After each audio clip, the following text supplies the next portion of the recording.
This is fantastic. This is even better than the first example that we saw because we are filtering junk leads here so that when we standardize the data, we're only standardizing leads that have a high score so that we're not wasting AI tokens on standardizing junk leads. And ultimately, this led to an SDR round robin assignment, which is great because we are assigning based on data that we have available to us. But we can definitely do better with AI.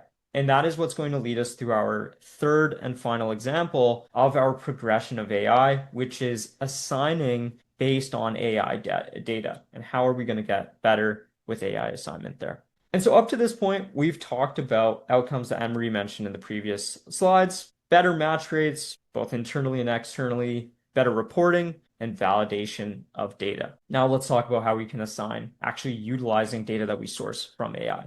And so one of the other solutions that Anne-Marie talked about was complete discover.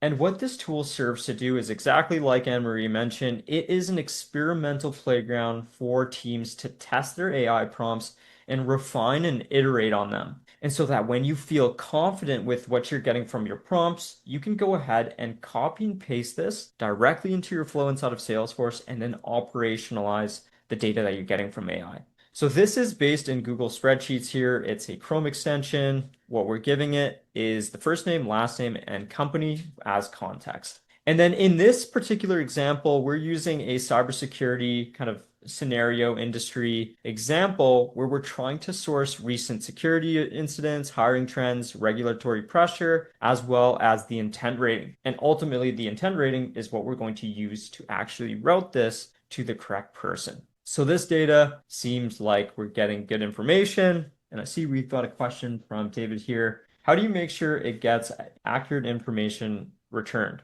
That is a fantastic question. I would say with AI, you have to make sure that the prompt is really good, which is why something like Discover is very important, which is iterating on your prompt, getting it right. Because if you give AI a bad prompt, you're likely going to get bad data. And so using a tool like this, iterating and refining your prompt, using things like confidence scores as well within this tool here allows you to understand whether the data that you're sourcing is accurate and can give you confidence is really important before you actually go in and augment this within your actual flow. Great question. One of the things that I see as AI's improvement in even its short lifespan has been its ability to follow guardrails. And so, when we first started testing with AI, it was doing a lot more hallucinating and it was kind of doing its own thing, but now it's listening better and better to guardrails. And so that's one of the beauties of this is you can test those guardrails and is as important as the information that it is getting is the information that we tell it to exclude and the rules we want it to follow. That's getting far, far better now. Yeah.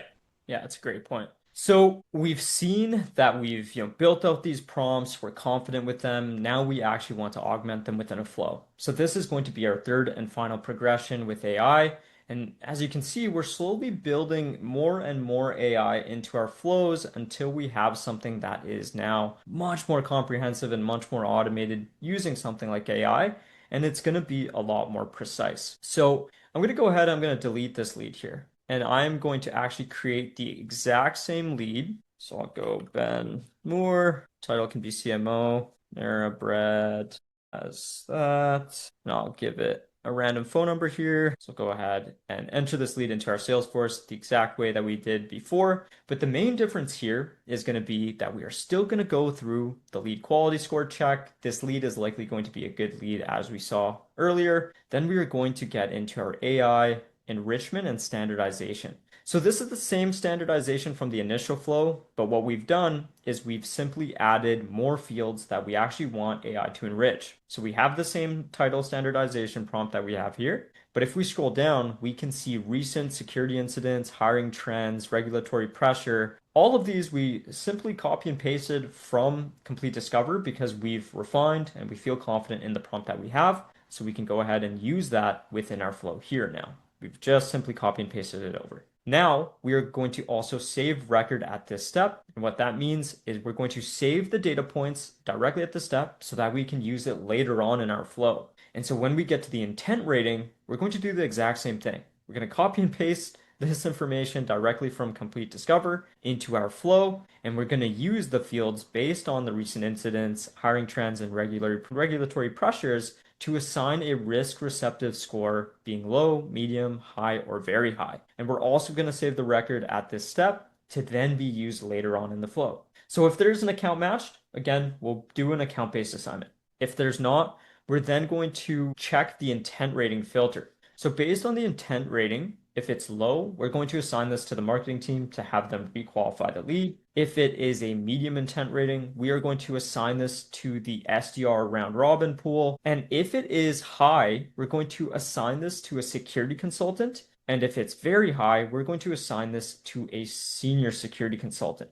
And so why does this matter? This matters because we want the leads to get to the right person based on context that may not be available from traditional data providers. And so in our example, if we get, let's say, a very high or high intent rating, we're going to assign that to a security consultant because let's say there was maybe a recent breach and they're best equipped to handle that than maybe an SDR is. They have a lot more context, a lot more knowledge, and this also keeps speed to lead in mind as well. We don't want this high intent lead to be sitting with an SDR. We want them to be picked up right away by the appropriate person. So if we go back to this Ben Moore lead, we can see what's going on here. So the title was standardized in the same we saw earlier. We can see that the lead quality score is a 5. The summary, all fields are valid and realistic. We also can see that we've sourced recent security incidents. So on of January, Panera Bread experienced a data breach. There's no hiring trends currently, but there are a couple of regulatory pressures. And so then AI has made the intent rating as high. And so if I scroll up here, we can also see that based on that intent rating, we're automatically assigning this to Zach, who in our case is going to be our security consultant.